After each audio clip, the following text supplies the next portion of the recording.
There is a place that God will bring you after people have done everything they thought would finish you. A quiet place, a hidden place, a place where God does not need a crowd to prove he has been with you. And this is what many people fail to understand about the spiritually chosen. Sometimes the greatest evidence of God's hand on your life is not how loud your victory looks. Sometimes the evidence is that after all they did, you still have breath, discernment, tenderness, and purpose. They expected you to become bitter. They expected you to become reckless. They expected you to become so wounded that you would abandon wisdom, abandon prayer, and abandon your assignment, and begin acting outside of who God called you to be.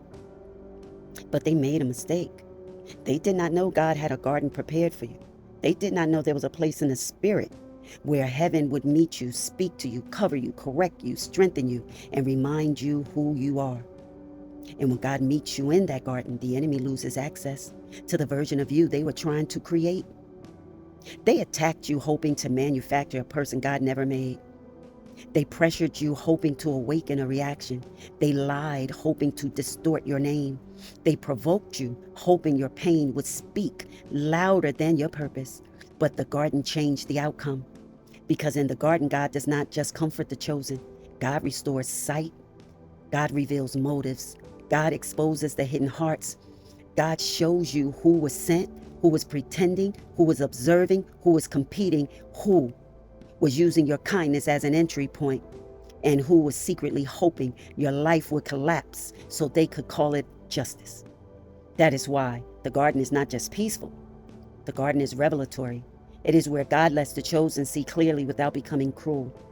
It is where the Holy Spirit teaches you how to discern without needing revenge. It is where heaven says, now you understand. Now you see why I separated you. Now you see why I would not let you explain yourself to those people. Because the person you were dealing with was not merely difficult. They were arrogant, confident, overly sure of themselves. They studied your kindness. They studied your silence. They studied every part of you. And they thought you had no power, no covering. But they did not know that you had survived battles they could not see, that your tears had been counted, and your restraint did not mean you were confused. And you don't pray to show that you're holy. They did not know that every time you walked away, instead of striking back, heaven was recording the difference between your character and their intention. Some people are not disturbed by your flaws. They are disturbed by your anointing. They are not irritated because you did something wrong. They are irritated because something about your presence tells the truth without you saying a word. Your peace exposes their unrest. Your discernment exposes their disguises, their masks. Your survival exposes their cruelty, and your purpose exposes their emptiness. And when a person has built their confidence on control, they become deeply troubled by someone they cannot control. A person with hidden hostility may smile, but their face does not rest when you are blessed. They may congratulate you, but their jaw tightens when your name is honored. And they may ask you questions, but their questions are not always for care. Sometimes they are searching for access. They may stand close, but something in them pulls back when your spirit becomes alert. They may speak softly, but their movements betray impatience, envy, calculation, and offense. Their body often tells what their mouth is trained to hide.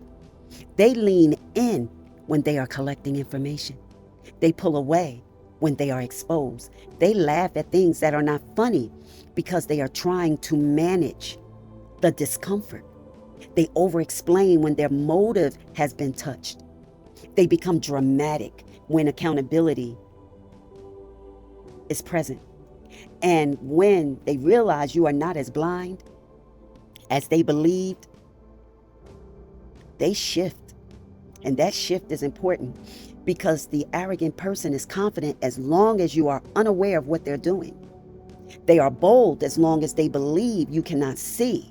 They are calm as long as they think they are ahead of you. But once God opens your eyes, their confidence begins to decay. Now the smile becomes stiff. Now the voice changes. Now the story changes. Now the person who once stood tall begins to move with strange unease. Why? Because the trap they created for you begins speaking back to them. And that is biblical.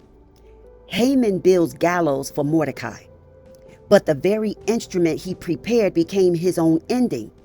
That is Esther chapter 7. See, Joseph's brothers also sold him, but the pit did not cancel the promise. Genesis 50:20 says what they meant for evil, God used for good. Daniel's enemies used law, influence, and accusation to corner him. But the lion's den became the place where God proved Daniel was covered. That's in Daniel chapter 6. The religious leaders plotted against Jesus, but the tomb they thought would silence him became the sign of resurrection power. That's Luke 24. This is when holy, divine reversal takes place. Returning to senders. This is where prophecy becomes the resolution. The enemy thinks the chosen are abandoned because God allows a season of silence, but divine silence is not divine absence. Sometimes God is quiet because he is letting motives ripen. He is allowing the hidden thing to fully reveal itself. Sometimes God is quiet because he wants you to stop arguing with the mask and start discerning the spirit beneath it. And when the chosen finally sees it, everything changes. You stop begging for fairness from people who benefit from keeping you in a state of confusion, blinded. You keep explaining your wounds to people who studied where to press. They know you were hurt. They did it. And you explaining what it feels like only sharpens the blade in your wound and lifts them higher. You stop handing sacred pieces of your life to people who only wanted material to later use. They'll use the wounds they created in you against you. Stop asking, why did they do this to me? Ask, what did God want me to learn before I entered the next level of my calling? And that is a mature question, and it is a freeing question. And it is a question that says you are speaking in the place where there is a garden. Because in the garden, God does not only reveal the enemy, he reveals you. He shows you that you are not who they called you. You are not the rumor. You are not the accusation. You are not the betrayal. You are not the season that almost broke your heart. You are not the lie told in rooms you were not invited to. You are not the version of yourself they needed you to become so they could feel justified.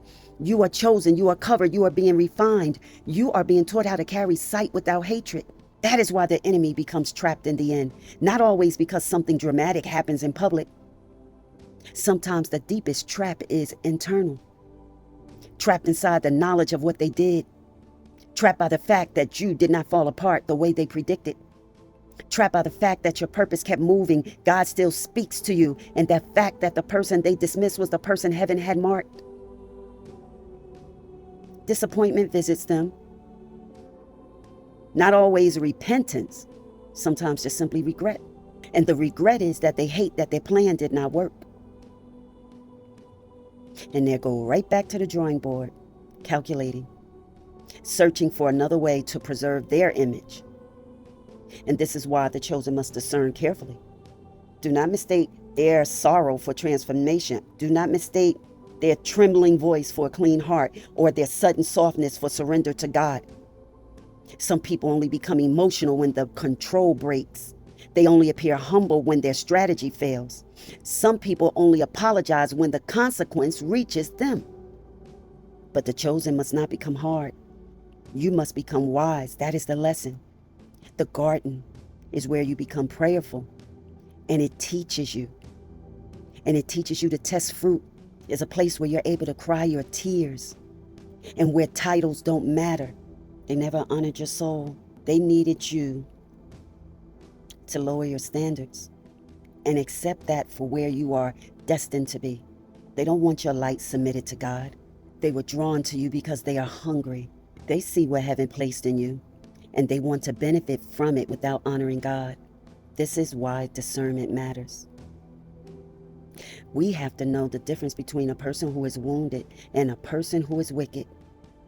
A wounded person may struggle, but they still can be corrected.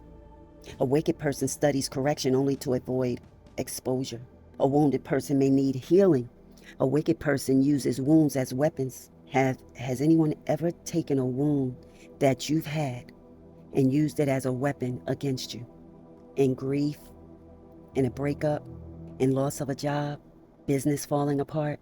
See, a wicked person enjoys making others bleed emotionally, spiritually, financially, or socially. See, the person you were dealing with had a heart issue. Their soul was not at rest. Their spirit was not submitted. Their confidence was not faith. It was pride dressed as certainty. They believed they could outthink your God. They could manage your destiny and make you believe that your destiny was removed from your life. See, this destiny swap thing, I did a video on it that, in regards to someone not being able to fully take your destiny. They can do a lot of different things, and you may not even fulfill your destiny because of it, but they don't take it. They become an imitation of you. See, they like to build narratives around your pain and call it truth. And they believe that they can get enough people to agree with them, heaven would somehow honor the lie. But God is not moved by a crowd. God is not intimidated by a system. God is not confused by a performance. God is not fooled by religious vocabulary or persuaded by false witnesses. God does not need public permission to vindicate his chosen. This is why you must stay rooted. Do not chase them. Do not beg to belong or be a part of. Don't covet the invitations that never come. Take what God revealed and learn from it. Move differently. Pray with clean hands and protect your peace, because you must honor your assignment and let God deal with what belongs to him. That is an invitation into trust, because there are things God can address without damaging your soul. There are battles God can handle without turning you into what hurt you. Thank you for visiting my channel. May your soul be blessed, stay covered, stay conscious, and stay undefeated. And I'll see you on the next one. Bye-bye.